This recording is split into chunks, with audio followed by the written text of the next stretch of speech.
देखिए हमारे पास क्वेश्चन है, a boy of mass 40 kg is climbing a vertical pole at a constant speed. If the coefficient of friction between his palms and the pole are 0.8 and acceleration due to gravity g is equal to 10 meter per second square, what is the horizontal force that he is applying on the pole?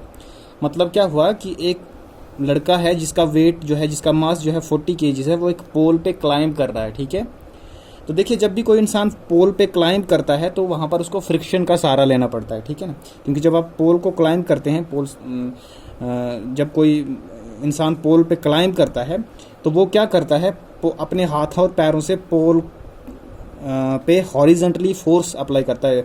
मतलब जितने ज़ोर से वो अपने हाथ से इस तरफ हॉरिजेंटल डायरेक्शन में फोर्स लगाएगा, उतनी उसको फ्रिक्शन ज़्यादा मिलेगी और उतना उसके नीचे गिरने के चांसेस कम होंगे।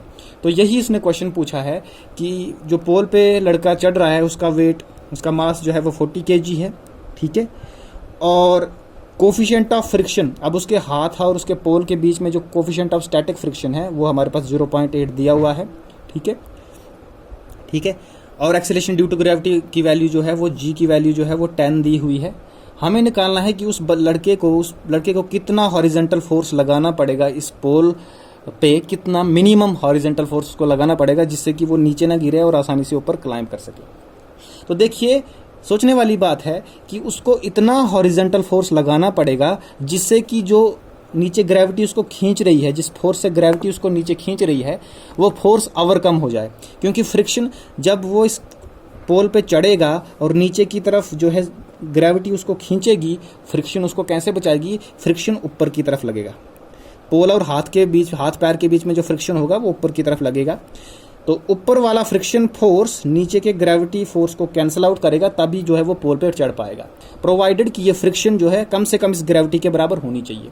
और ये फ्रिक्शन कैसे बढ़ेगी, जितना ज़्यादा वो जोर पोल के जितना ज़्यादा हॉरिजेंटल जोर लगाएगा, हॉरिजेंटल फोर्स जितना ज़्यादा लगाएगा उतना उसको फ्रिक्शन ज़्यादा मिलेगा। तो देखिए यहाँ पर मैंने लिखा हुआ है कि मास हमारे पास 40 kg दिया हुआ बॉय का, और कोफिशिएंट ऑफ स्टैटिक फ्रिक्शन में हमारे पास 0.8 दिया है और जी की वैल्यू दी है।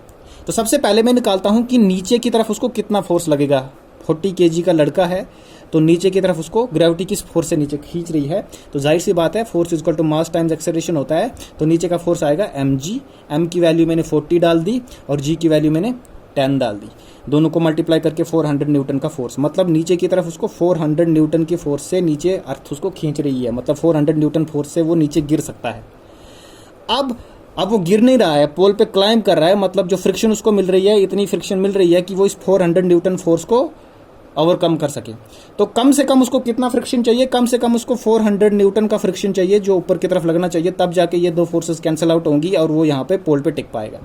वही पे यहाँ पर मैंने वही लिखा है, in order to climb the pole this vertical force of 400 newton is must be balanced by the frictional force between the palm and pole in the upward direction.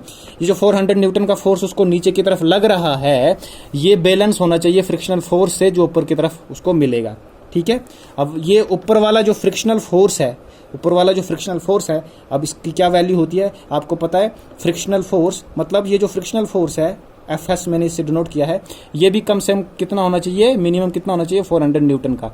तो मैंने लिख दिया कि फ्रिक्शनल फोर्स आपके पास 400 न्यूटन का होना चाहिए।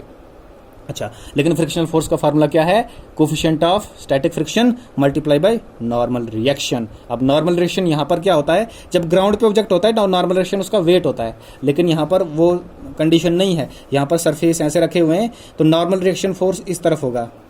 ये लड़का जो है हॉरिजेंटल डायरेक्शन में पोल पे फोर्स लगा रहा है, उसके रेस्पेक्ट में पोल उस पे एक नॉर्मल रिएक्शन फोर्स इस तरफ लगा रहा है। तो जितनी ज़्यादा नॉर्मल रिएक्शन फोर्स होगी उतना ही ज़्यादा फ्रिक्शन मिलेगा।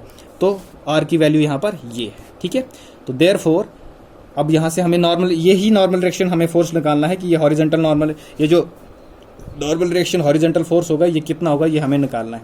तो यहाँ से आर की वैल्यू क्या आ जाएगी, कोफिशिएंट ऑफ जो स्टैटिक फ्रिक्शन है वो डिवाइड हो जाएगा 400 से। अब कोफिशिएंट ऑफ स्टैटिक फ्रिक्शन आपके पास 0.8 दिया हुआ है क्वेश्चन में, वो मैंने वैल्यू यहाँ पे डाल दी।